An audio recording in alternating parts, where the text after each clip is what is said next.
Hello, నిన్న వీడియోలో పునాసకాయతో ఆవకాయ ఎలా చేసుకోవాలో చూసారు కదా. అలాగే వాక్కాయతో ఈరోజు నేను చూపిస్తానని చెప్పాను కదా, అందుకే ఈరోజు మన వీడియోలో చూపిస్తున్నాను. మా పెరట్లో కాసిన వాక్కాయలతో ఫ్రెష్గా చేసిన ఆవకాయ అనమాట. వాక్కాయలు కట్ చేసుకున్నప్పుడు మనం చేతికి కొద్దిగా ఆయిల్ అప్లై చేసుకోవాలి, లేకపోతే దాని నుంచి పాలు కారుతాయి కదా, అదంతా మన చేతికి జిగురు కింద అంటుకుపోతుంది అనమాట. అందుకని కొంచెం ఆయిల్ అప్లై చేసుకుని తర్వాత కాయలు కట్ చేస్తాము. చుట్టూ నిండా విరబూసాయి కాయలు. ఆ కలర్ కూడా చాలా అందంగా ఉంటుంది.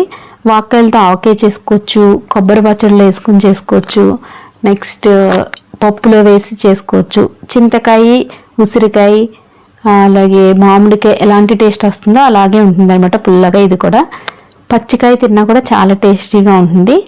గోదావరి జిల్లా వాళ్ళకైతే ఇది కంపల్సరీగా తెలిసినదే. కొంతమంది ఇటు సైడ్ వాళ్ళకి హైదరాబాద్ సైడ్లో కొంతమందికి తెలియదని విన్నాను నేను రీసెంట్గా. వాళ్ళకైతే ఈ వీడియో చాలా బాగా యూజ్ అవుతుంది. టేస్టీగా హెల్దీగా ఉండే రెసిపీస్ వీటితో చేసుకోవచ్చు మనం. వాక్కాయలకి ఉండే జిగురంతా పోవడం కోసం వాటిని శుభ్రంగా వాటర్లో కడిగి ఆ తర్వాత గుడ్డతో తుడిచి ఇప్పుడు నేను కట్ చేస్తున్నాను. కట్ చేసినప్పుడు 4 ముక్కల కింద కట్ చేసుకుని లోపల గింజలు ఉంటాయి, వాటిని తీసేసుకోవాలి.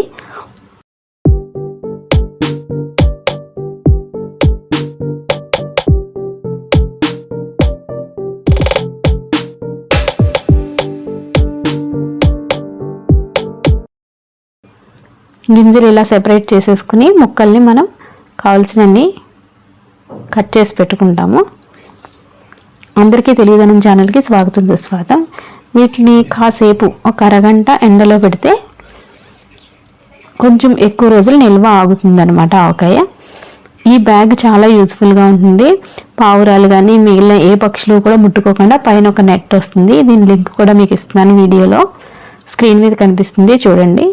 ఇది కందిపప్పు, మినపప్పు ఇలాంటి పప్పులు ఎండబెట్టుకోవడానికి, తాటి తాండ్రలు లాంటివి ఎండబెట్టుకోవడానికి, ఇలా ఏమైనా ఆవకాయలు అలాంటివి చేసుకున్నప్పుడు ముక్కలు కాసేపు ఎండబెట్టుకోవాలన్నా కూడా ఈ బ్యాగ్ చాలా యూజ్ఫుల్గా ఉంటుంది. నిన్న నేను మీకు చూపించాను కదా తునికావకాయ పునాసకాయతో, అదే మసాలా దీనికి కూడా ఉపయోగిస్తున్నాను అనమాట. స్పెషల్ మసాలా అంటే ఏమి ఉండదు దీనికి, అన్ని ఆవకాయల వల్లే దీనికి కూడా సేమ్ యూజ్ చేస్తాం అనమాట. ఒక గ్లాస్ ముక్కలకి 1 గ్లాస్ మసాలా, 1 గ్లాస్ ఆయిల్ వేస్తున్నాను. మసాలా పొడి ఎక్కువ కావాలి అనుకుంటే ఇంకొంచెం ఎక్కువ వేసుకోవచ్చు. ఆయిల్ కూడా చూసుకుని 3 రోజుల తర్వాత మళ్ళీ కలుపుకోవచ్చు. ముక్క ములిగే వరకు వేస్తే సరిపోతుంది. ఆయిల్ ఇలా పైకి తేలితే సరిపోతుంది. మీరు కూడా ట్రై చేయండి తప్పకుండా. Thank you. నిన్న వీడియో ఎవరైనా చూడడం మిస్ అయ్యి ఉంటే కింద లింక్ ఇస్తున్నాను, చెక్ చేసుకోండి. Thank you.